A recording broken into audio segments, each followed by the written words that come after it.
Good morning, everyone. I mentioned earlier, if you weren't quite in here yet and you're newer to Fairhaven, my name is Greg, one of the pastors here, and we are super glad that you are here this morning. And just want to get this out of the way, that if you've been wondering this morning, how come we're not seeing Jeremy up here, it's because we had a monster win from the Detroit Lions over the Super Bowl champs, and our team took a vote and decided it would not be wise to give Jeremy a microphone this week. And so he's in microphone jail for the next 6 days. Good behavior. He will be back next week. But until then, Jeremy, you are out. I want to start this morning by sharing some quotes from one of my favorite investors in leaders. His name is Peter Drucker. And Peter Drucker, he writes books and he talks about leadership and he talks about change and how to lead through all of that sort of stuff. And just some of my favorite quotes, some of them have nothing to do with the sermon, they're just my favorite quotes, and one of them actually does have something to do with the message, but here's one of them from Peter Drucker. He says, the best way to predict the future is to create it.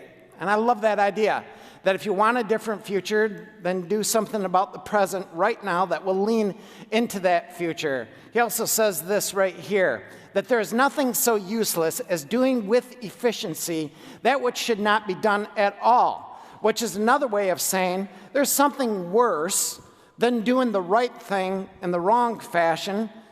Worse than that would be doing the wrong thing right, in the right way. Doing the wrong thing really well is worse than doing the right thing in the wrong fashion. Another quote of Peter Drucker, culture eats strategy for breakfast, meaning this, that if you have a system, you have a way of living, you have a family system, a way of functioning, and you have a plan to change that, and you implement your strategy, if you haven't dealt with the present culture that you're living in, that culture will eat your strategy for breakfast. Another one, rank does not confer privilege or give power.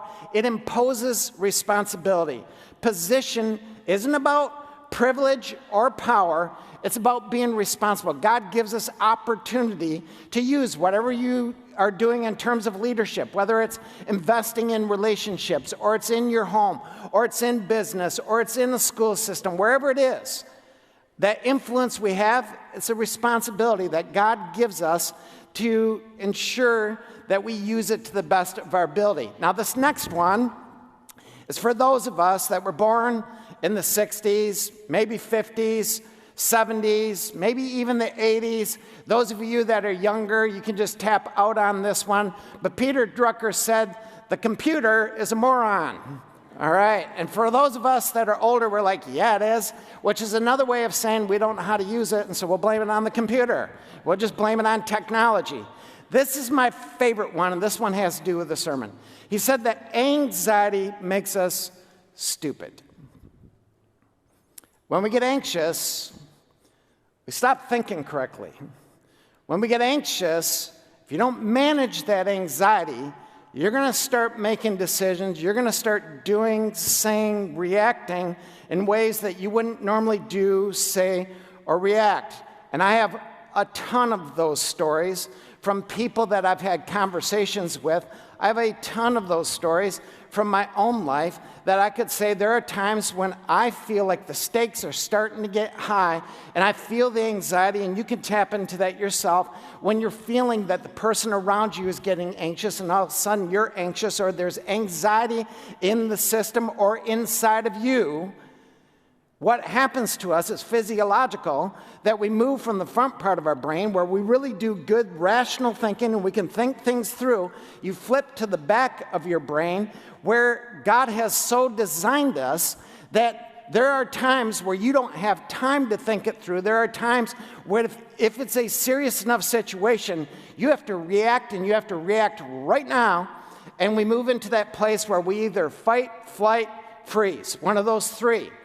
But when we're in a conversation or we're in a position where if we were to control our anxiety, we could do or say or react in a way that would actually make it better, and we don't, anxiety has the power to make us, or the ability to make us, in those anxious moments, we can get stupid.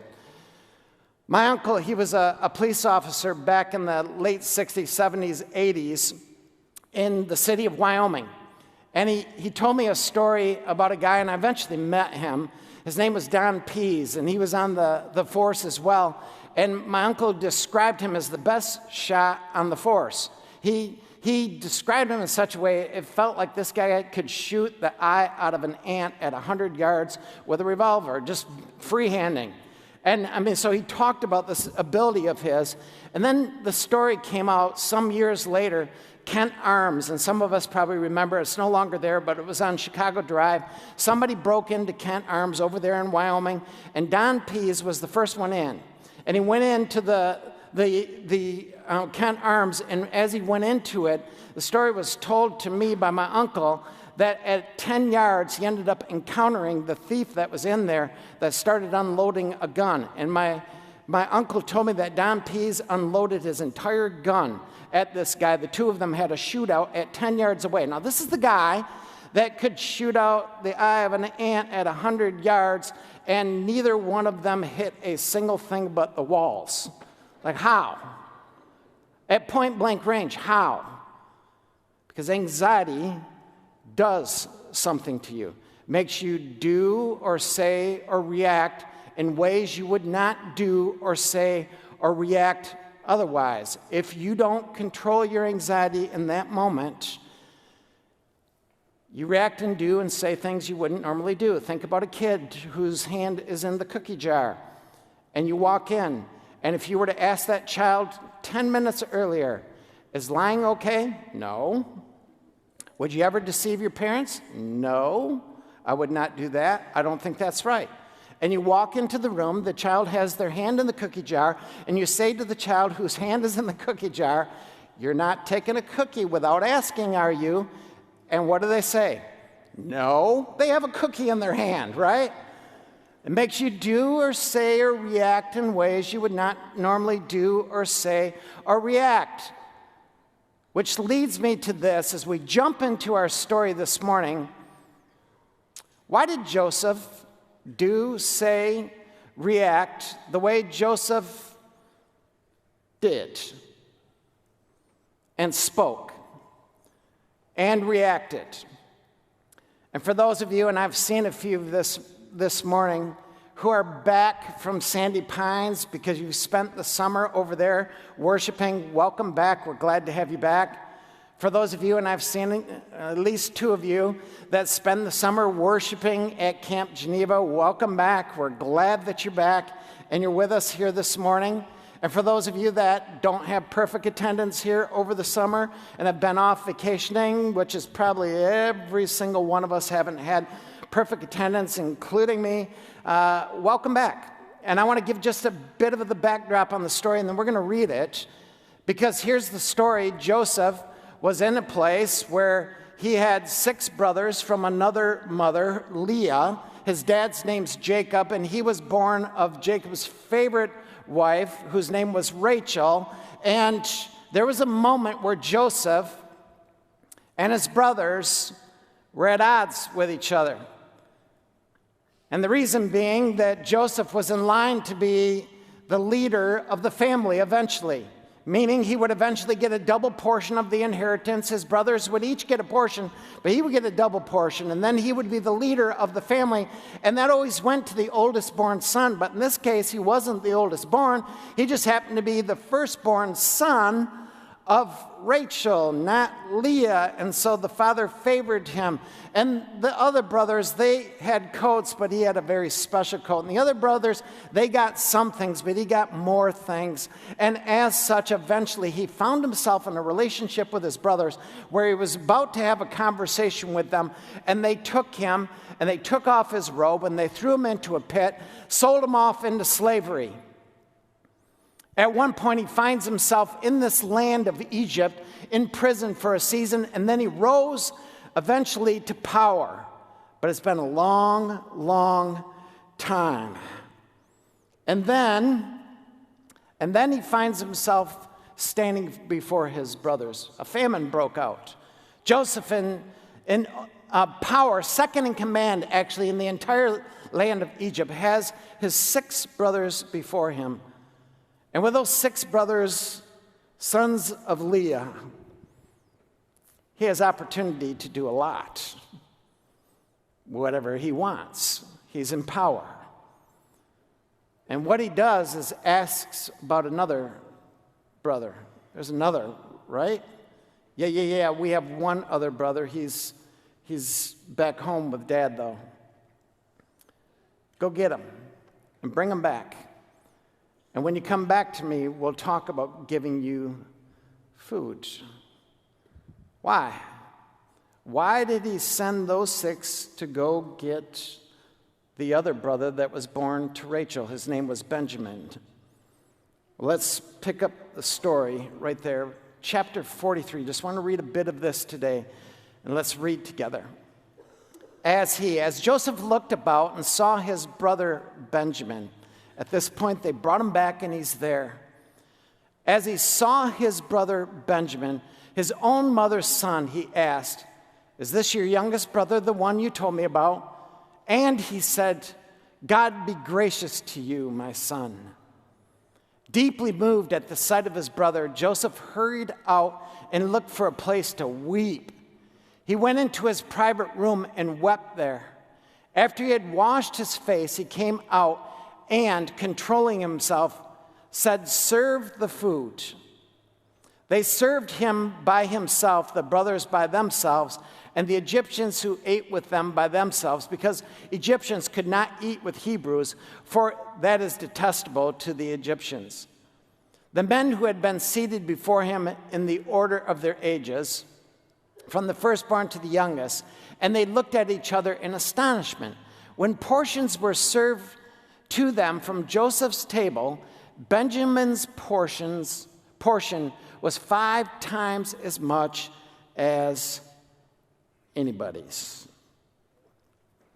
What's up with that? Like, what kind of game is getting played out here? Why 5 times as much? And just to back up a bit, like, he's standing before his 6 brothers, and those 6 brothers, because it's been a long, long time, they don't recognize him. He recognizes them. They don't recognize when he's asking for the other brother to come over that it's the one brother that's also from the same mother, because they're not putting it together that this is the Joseph that they sold off into slavery. And when the portions come out as he serves at the table, you've got 5 times as much sitting in front of Benjamin. Why? I mean, what's that about? Each one of the brothers has 1/5 of a portion of a sizzle steak, and over here is a prime rib that's laying, the entire thing laying in front of Benjamin. Each one of these brothers each get a French fry. This guy over here has got a stuffed baked potato, the whole thing. And over here, he's got the Caesar salad with a second protein of his choice on it. You want salmon on it? You want chicken on it? We're just going to load it up for you. Over here, these guys get boiled Brussels sprouts. I mean, like, and we all know. And if you don't know, when you get to heaven, you will know that that food is from the devil. So they're served up that. These guys over here, they have cookies, stale cookies, with raisins in it. Who puts raisins in a cookie? Why would you do that? He's over here with creme brulee going, look at this. And they're going, what's going on? Does the story remind you of anything? Well, maybe if you've been at Camp Geneva all summer or over at Sandy Pines all summer, you're going, no. But if you've been here, you might be going, yeah. Yeah, it reminds me of something.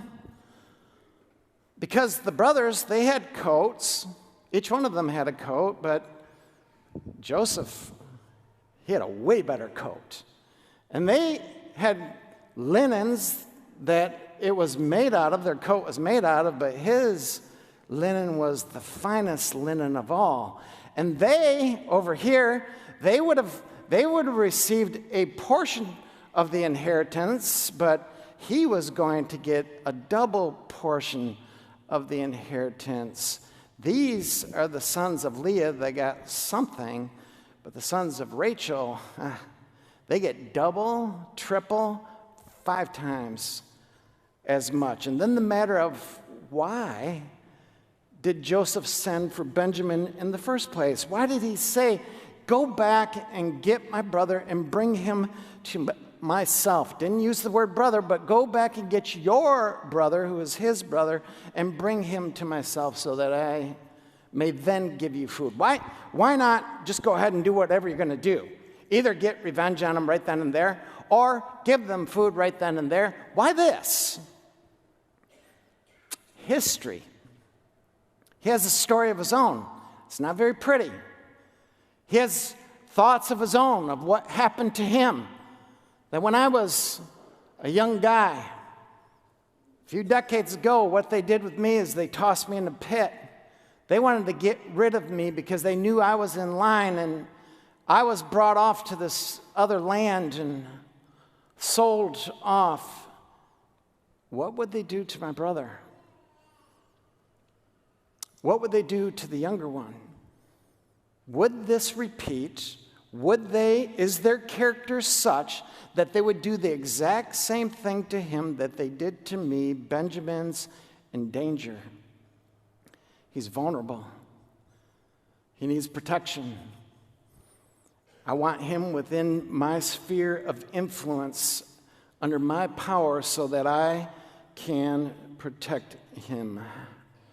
Go get him. They did. Bring him back here. They did. And then this wild thing starts to unfold. So fascinating. In chapter 44, we pick it up, and it goes like this. Now Joseph gave these instructions to the stewards of his house. Here's what happened. The men showed up with Benjamin. The sons of Leah showed up with silver that they carried the stuff with. And he said, fill the men's sack with as much food as they can carry. Give it all to them. And put each man's silver in the mouth of his sack. So put the silver back into their sack. Then put my cup. What is he doing? The silver one. In the mouth of the youngest one's sack, along with the silver for his grain. And he did as Joseph said. As morning dawned, these men were sent on their way with their donkeys. They had not gone far from the city when Joseph said to his steward, go after those men at once, and when you catch up with them, say to them, why have you repaid good with evil? Isn't this the cup my master drinks from and also uses for divination? This is a wicked thing you have done. When he caught up with them, he repeated these words to them, but they said to him, why does my Lord say such things? Far be it from your servants to do anything like that. We even brought back to you from the land of Canaan the silver we found inside the mouths of our sacks. So why would we steal silver or gold from your master's house? If any of your servants is found to have it, he will die, and the rest of us will become my Lord's slaves. Interesting. What happened to Joseph? He became a slave in a foreign land. Very well then, he said, let it be as you say. Whoever is found to have it will become my slave. The rest of you will be free from blame. And what's the setup here? What is it? Where's the silver cup? It's in Benjamin's bag. It's in his saddlebags. He's the one that is going to be indicted. And it was a setup from Joseph. What is he doing here? Next slide. Each of them quickly lowered his sack to the ground and opened it. All of them thinking, it's not in here. We wouldn't do this. Then the steward proceeded to search, beginning with the oldest, a son of Leah, and then ending with the youngest, a son of Rachel, and the cup was found in Benjamin's sack. At this, they tore their clothes. Then they all loaded their donkeys and returned to the city. Joseph was still in the house when Judah and his brothers came in, and they threw themselves to the ground before him. Joseph said to them, what is this you have done? Don't you know that a man like me can find things out by divination? What can we say to my lord? Judah replied. What can we say? How can we prove our innocence? God has uncovered your servant's guilt. We are now my lord's slaves, we ourselves and the one who was found to have the cup. But Joseph said, far be it from me to do such a thing. Oh, this is such a good setup here. Far be it from me to enslave the 6 of you. Far be it from me to make you pay for what he did. The only man who was found to have the cup will become my slave. The rest of you will go back to your father in peace. Then Judah went up to him and said, pardon your servant, my lord. Let me speak a word to my lord. Do not be angry with your servant, though you are equal to Pharaoh himself. My lord asked his servants, do you have a father or a brother? And we answered, we have an aged father, and there is a young son born to him in his old age. His brother is dead. They're referring to Joseph here, speaking to him, still not realizing that the dead one is actually alive right here. His brother is dead, and he's the only one of my mother's sons left, and his father loves him. Then you said to your servants, bring him down to me so I can see him for myself. And we said to my lord, the boy cannot leave his father. If he leaves him, his father will die. But you told your servants, unless your youngest brother comes down with you, you will not see my face again. When we went back to your servant, my father, we told him what my lord had said. Then our father said, go back and buy a little more food. But we said, we cannot go down. Only if our youngest brother is with us will we go. We cannot see the man's face unless our youngest brother is with us. Your servant, my father, said to us, you know that my wife bore me 2 sons. One of them went away from me, and I said, he has surely been torn to pieces, and I have not seen him since. If you take this one from me too, and harm comes to him, you will bring my gray head down to the grave in misery. So now, if the boy is not with us when I go back to your servant, my father, and if my father, whose life is closely bound up with the boy's life, sees that the boy isn't there, he will die. Your servants will bring the gray head of our father down to the grave in sorrow. Your servant guaranteed the boy's safety to my father. I said, if I do not bring him to you, I will bear the blame before you, my father, all my life. Now then, please, let your servant remain here as my lord's slave in place of this boy. What a turn in the story. And let the boy return with his brothers. How can I go back to my father if the boy is not with me? No, do not let me see the misery that would come to my father. Can you see what Joseph was doing? I mean, it is a setup. It's no game here that he's playing.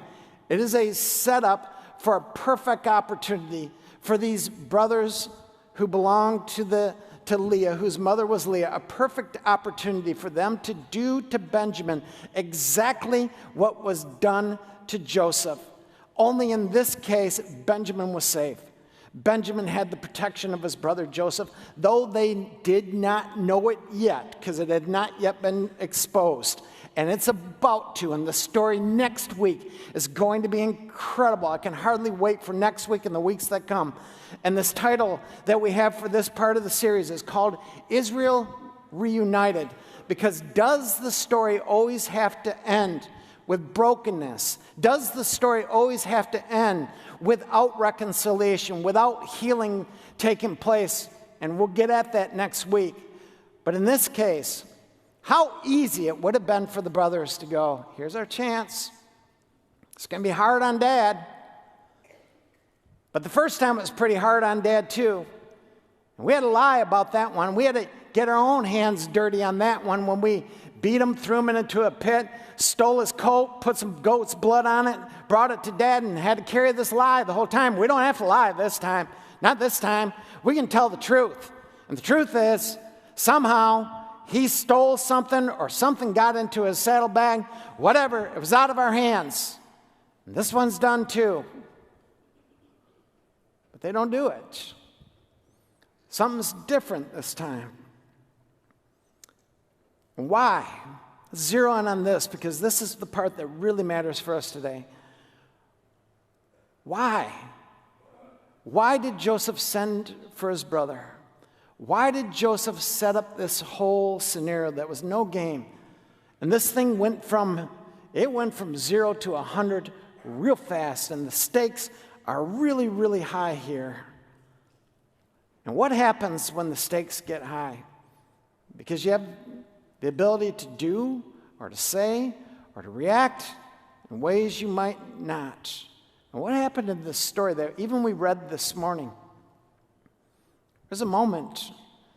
Joseph really did some amazing self-leadership. Amazing self-leadership. Where the anxiety started getting high. He sees his brother. He's got these 6 and this one standing there. And what do? I can't breathe real well right now.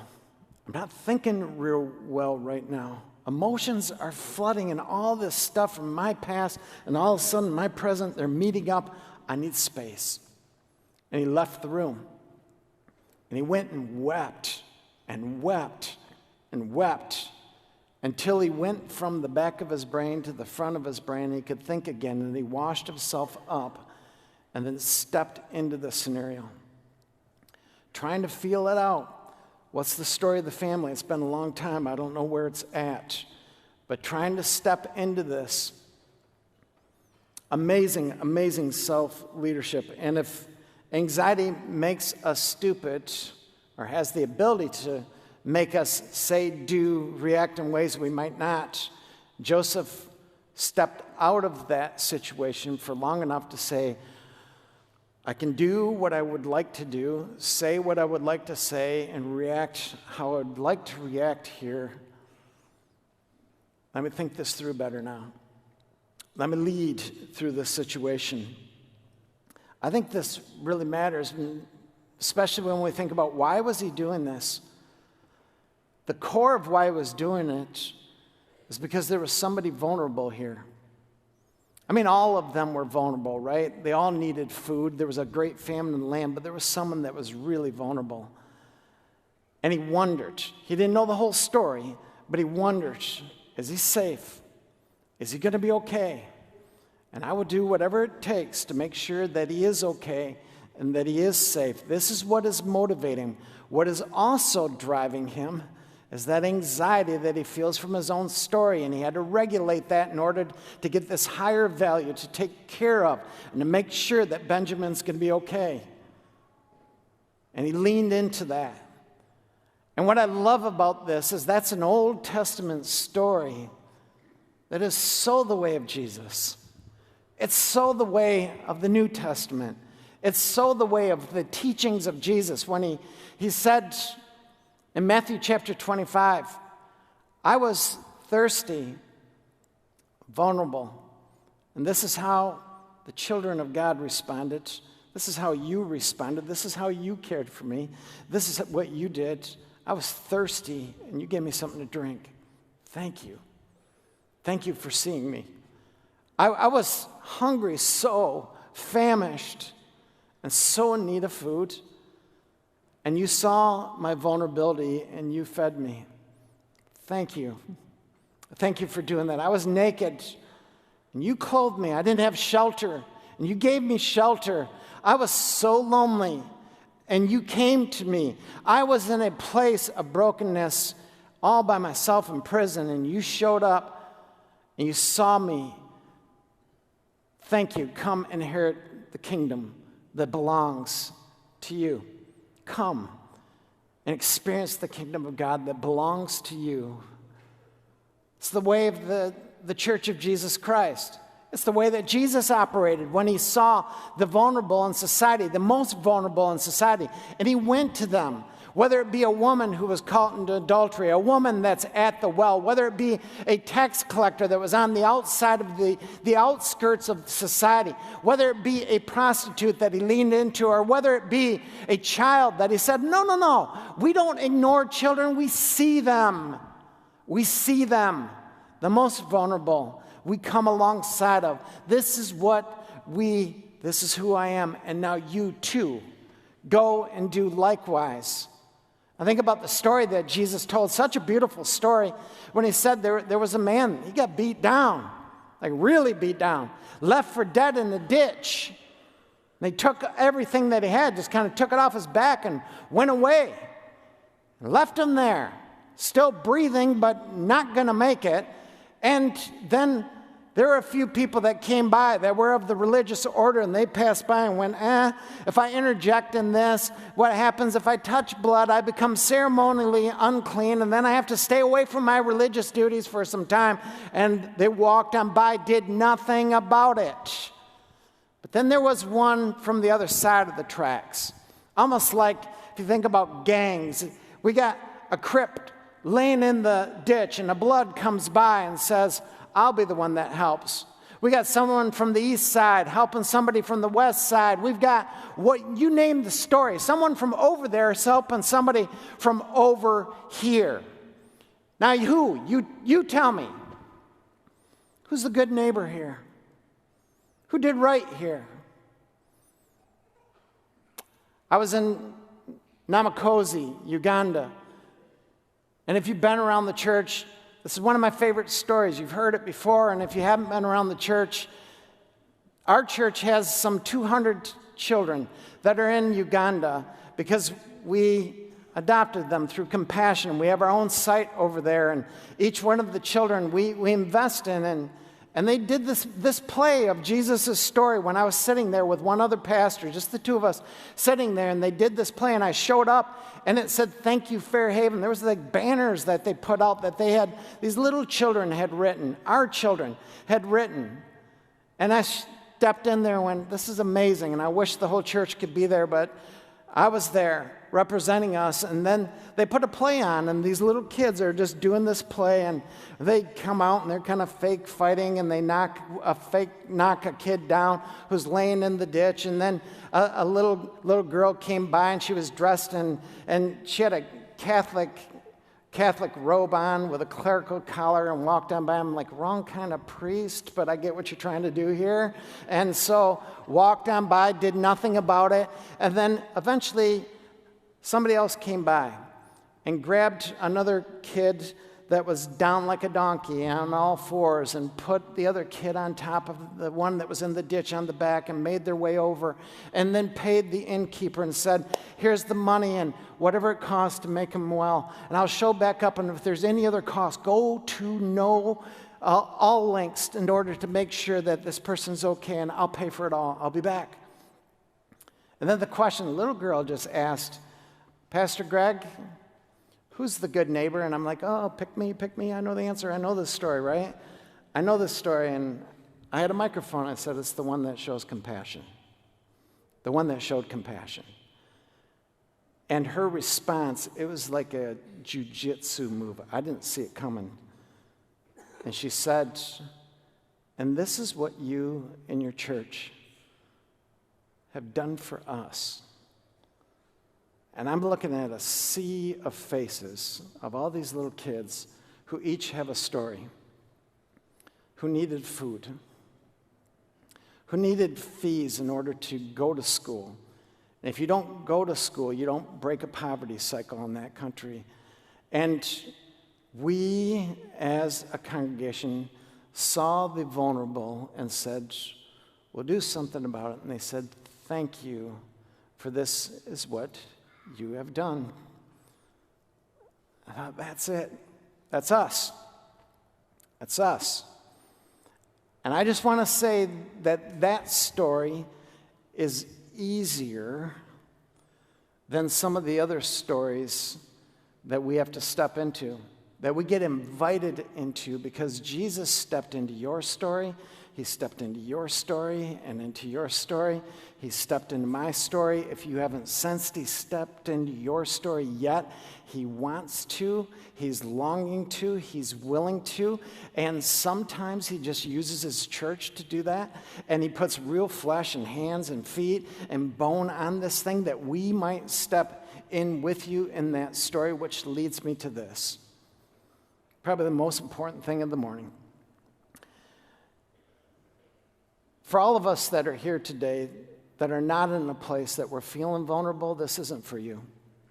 It might be yours to do something about, but it's not for you. This one here is specifically for you who have been listening today saying, I am so glad Joseph was willing to do something, even if it meant stepping back into his own story in such a painful way that he had to breathe and get space and weep and pull himself back together again, but would not let go of a deep value inside of himself to make sure that his brother would be in a vulnerable position all by himself. If you've been here today and you've been thinking, I feel like I'm all alone. I'm all by myself over here. I don't know who to turn to, but I need somebody. I need somebody that will step in with me because I'm really vulnerable here. I've been praying all week. We prayed this morning with our worship team and with our leadership team here just for you, that you would just have enough courage, just enough to not stay in your silence anymore. And to find somebody in this good church who have been called by God the way Jesus stepped in and the way Joseph stepped in and was willing to step in and to say, I'll stand. It won't be easy, but I promise I'll do my very best to stand with you. To come to me, to come to Jeremy, to come to Lori or to Ashley or to Mackenzie, just somebody that you don't have to go this thing alone. And no, that's the heart of the church. That's the call that has been placed on us because it's the very heart of God. And we want to be a church that is a people-loving, Jesus-following church. Give us a chance to do our very best to stand with you. Let's pray together. Lord, this feels like it just went from 0 to 100 real fast. It's all just a story until we get close. It's all just a story, a pretty cool story of Joseph leaning into the vulnerable. But then you say to us, even as I have done now, you do. There's brokenness, there's hurt, there's pain in this world. There's brokenness, there's hurt, there's pain in this room. You see it, it does not go past your sight. You have heart for it, and then you have us. And you spoke this over us as the Father has sent me, now I'm sending you, it's your turn. Go, protect, go, stand with, go, be an ear, go, weep with, go and mourn with, and go and defend those who feel all alone and don't know how to defend themselves. May you, who is stirring someone's heart this morning, may you please, Lord, please, so move on them that this will be the beginning, though painful, of some real healing for them. And we pray this in the power of your name. Amen.